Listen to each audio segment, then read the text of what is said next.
Well, some parents feel like it's really becoming impossible to keep tabs on what their children are doing on social media. But, you know, child predators, they seem to be keeping up with the new trends. Yep, there's a growing number of apps attracting teens and tweens, little older. And in some cases, there are apps to help hide other apps. Like on your phone, your mom can't see it because it hides. It's crazy. You'll find out more. Fox 4's Brandon Todd is in Fort Worth with the app alert that parents really need to check out. Brandon. Yeah, exactly. And most kids these days, especially teens, not only have a smartphone, but they're very savvy with it. And with the plethora of apps that are out there, there aren't a lot of parents that know about the dangerous ones. But their kids sure do. Have you ever heard of Kik? No. How about Snapchat? No. How about Poof? No. Most parents have a lot of investigating to do when it comes to what apps their kids are using, or at least know about. And while the parents we spoke with hadn't a clue, their kids knew exactly what we were talking about. Is Kik? I know what it is, but I don't have one. Yeah, I've seen people use it. How about Snapchat? Yes, I have heard of it. The app Kik seems to be the most popular, and some would say the most dangerous. It's a mini social network available in an app. It gives kids the ability to chat and message with their friends. Problem is, there's no way to verify an identity on the web. And in 3 recent cases here, police say suspected child predators have used it to contact their alleged victims. A 26-year-old Ohio man who police say took a 14-year-old North Richland Hills girl to Mexico, a 31-year-old Cedar Hill middle school teacher, and a 36-year-old basketball coach at an Arlington private school. It doesn't make me feel too good.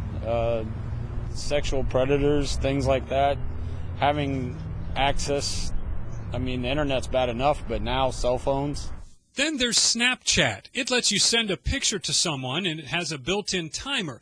The pic is there for 10 seconds or so, and then it is automatically deleted from your phone. The Snapchat to me seems pointless, because why would you just want to see a picture for 10 seconds? The reason? Well, it's already been labeled one of the top apps for sexting. Yeah, things are so much different now, even than when I was a kid. Yes, kind of scary. I have to go. I'm going to have to start looking at those apps and make sure I know which ones are on there. I mean, we're supposed to be protecting them, and people are trying to figure out ways for us to not be able to do our job as parents. Brandon Todd, Fox 4 News.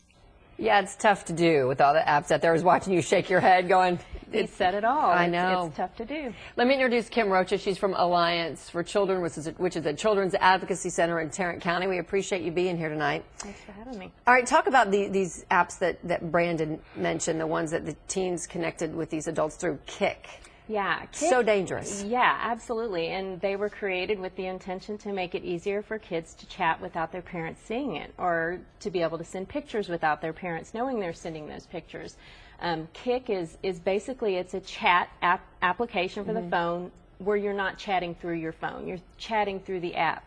But you also have access to anybody around you who's chatting. So you can have access and see profiles of other people, just similar to what Facebook is. You see people's profiles and you can chat with them. So do you think it's one of the most dangerous out there? Because we've got Poof and Snapchat and all of these things. I think it's one of the most dangerous ones. I think Snapchat definitely has the potential to be very dangerous, because these kids think that they can send an inappropriate picture to somebody and it's going to disappear within 10 seconds. When nothing digital disappears nothing ever. digital disappears ever. You can take a screenshot.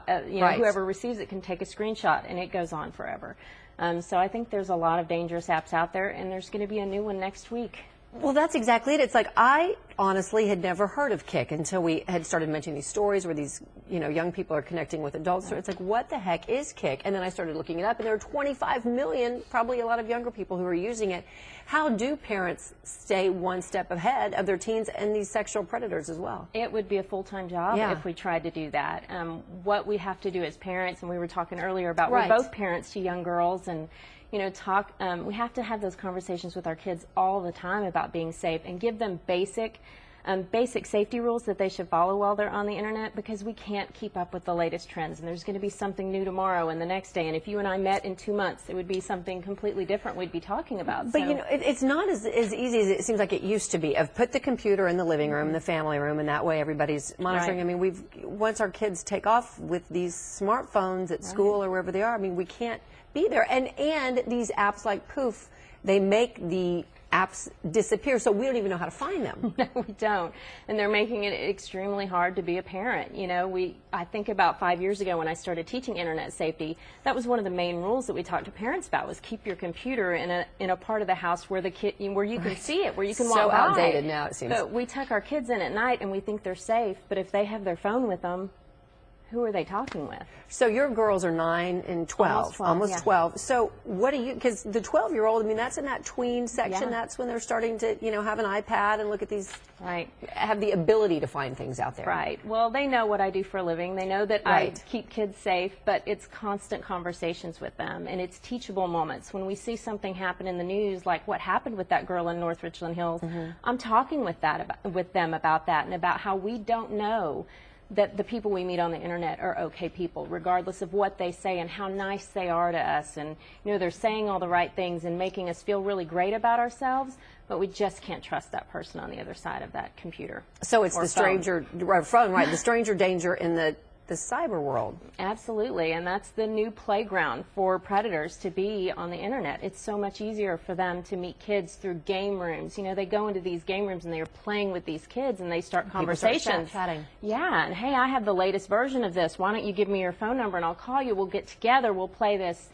It's just so easy for them to start these conversations with the kids. Sure. I want the one-stop shopping that lists all those places. Look for this, look for that. Yeah. One of the websites that we really recommend to parents is called netsmarts.org. And that is a website through the National Center for Missing and Exploited Children. And they really keep up with the latest trends and just, you know, everything on there, how to talk to your kids about it, what to look for, tips to know if your child is being preyed upon by somebody, what to look for. Netsmarts.org. Netsmarts.org. I'll put it on my Facebook. Kim, thank you so much. Thank I appreciate you coming in. Thank you. No problem.